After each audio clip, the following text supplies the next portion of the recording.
পচা মাংস, তখন তারা ইনস্ট্যান্ট কাউকে হয়তো ফোন দিয়ে খাবারটা আনতে বলেছে। এই মাংসটাই তারা রান্না করবে, ফ্রিজে রাখার কারণে নষ্ট হয়েছে।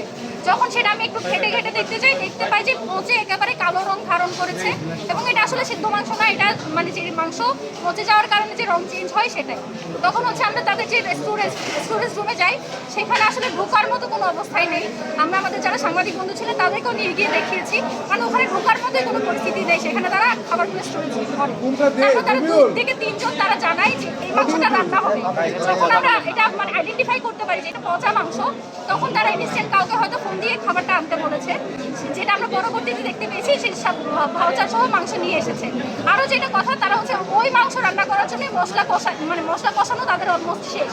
তো কেউ যদি মাংস আনতে পাঠায়, সেই মাংস আসতে তো সময় লাগে মিনিমাম 50 থেকে 1 ঘন্টা। তার আগেই তারা মাংস কষিয়ে রেখেছে এবং তারা এই যুক্তি দিয়েছে এই মাংস পচা তারা বুঝতে পেরেছে নাকি মানে ধুয়ে ফেলার পর। তো যেটা পচা মাংস সেটা তো ধোয়ার পর আরও ভালো হয়, সেটা ধোয়ার পর বোঝা যায় না।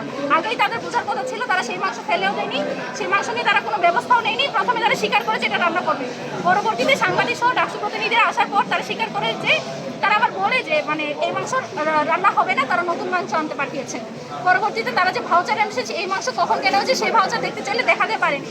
এবং এই মাংস যে রান্না করার জন্য তারা বিভিন্ন ধরনের মানে আমাদের যে মিথ্যা যুক্তিগুলো দিয়েছে সেগুলো তারা ভাঙতে পারে। তো এই যে এই ক্যাফেটেরিয়াটা, এটার দায়িত্বে আছেন টিএসসি যিনি পরিচালক ফারজানা বাশার আপা। তাকে হচ্ছে আমরা কল দিয়েছিলাম, তিনি বলেন যে তিনি আসতে পারবেন না, কারণ তিনি কাউকে পচা মাংস রান্না করতে বলেন নাই। এই জবাব তিনি আমাকে দিয়েছেন। এখন তাকে কল দিয়েছি, তিনি কল ধরেন নাই। আমাদের এই পুরো পরিচালনার দায়িত্বে তিনি আছেন, তার উচিত ছিল এখানে তদারকি করা, কি মাংস রান্না হচ্ছে, কি রান্না হচ্ছে, শিক্ষার্থীদেরকে কি খাওয়ানো হচ্ছে সেটা তদারকি করা। আরও যেটা কথা, যে লোকটা মাংস রান্না করে সে 2টা বাজেই চলে গিয়েছে। এই মাংসটা অলমোস্ট রান্না হবে, এই মুহূর্তে আমরা চলে আসার পর তারা নতুন করে মাংস কিনতে পাঠিয়েছে। এখানে যিনি পরিচালক আছেন তিনি এখন আমাদের সামনে আসতেছেন না, কোনো কারণে তিনি আমাদের সামনেও আসেন নাই। যিনি অ্যাসিস্ট্যান্ট আছে